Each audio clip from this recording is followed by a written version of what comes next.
Good afternoon everybody, welcome back to Market Insights with Linux and welcome to this new video and update on Tesla.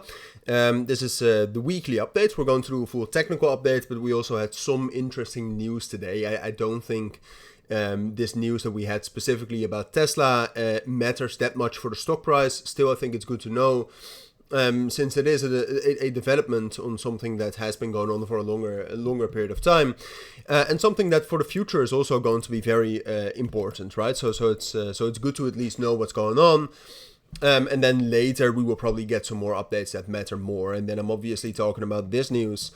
About Elon Musk saying that he does not support a merger between Tesla and XAI, which I very much understand, right? This is not news, right? In the sense that it's unexpected, and it wasn't what was already priced in, but still it's good to know, right? I mean, Elon Musk has all of these companies, and at some point of time, like you could make the argument that certain elements of Tesla, certain divisions, very much align with XAI, and some sort of a merger long term later could be a possibility. So that is definitely something to be aware of. Right now, I don't think the market impact is that major.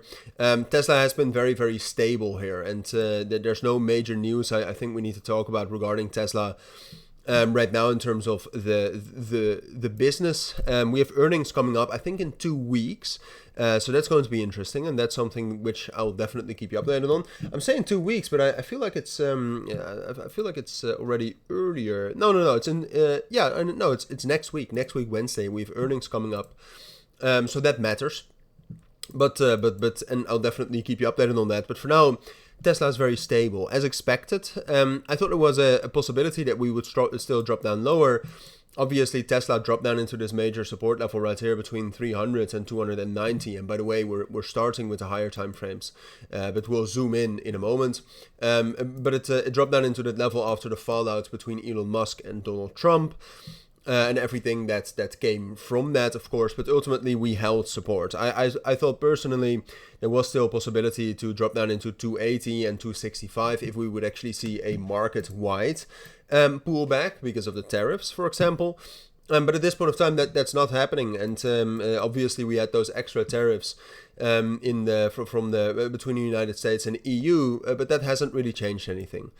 And ultimately, what I always said in my videos is that I thought this level right here would hold. And that's also going on right now, which is great, and I still expect that to hold. Now, there is still a possibility that with general fundamental and you know, in the broader financial markets, if we do see a downturn, that we're still going to drop down into that. But if we're going to look at the lower time frames here, let's start off with the 4-hour time frame. I think Tesla is incredibly stable right here. It's still trading above all the relevant rolling VWAPs, the 30-day, 90-day, and the yearly rolling VWAP. That's most important. We're still trading, and we are still very much respecting the level around 295 and 290, which is the middle, the core of the major key level down there. And also the value area low. We're respecting that. We dropped down below the value area low briefly here, but we reclaimed that.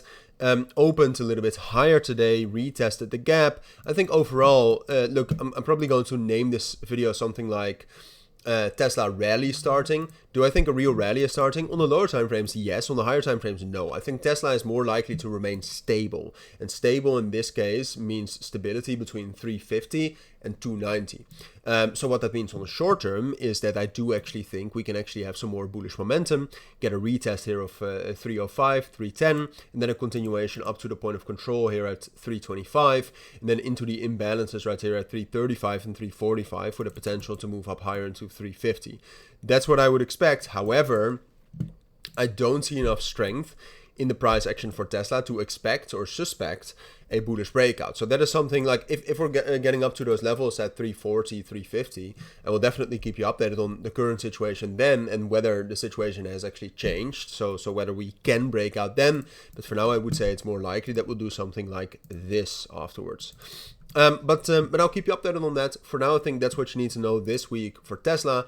Hopefully it helps. Have a great week, everybody, and I'll see you all in my next videos. Bye.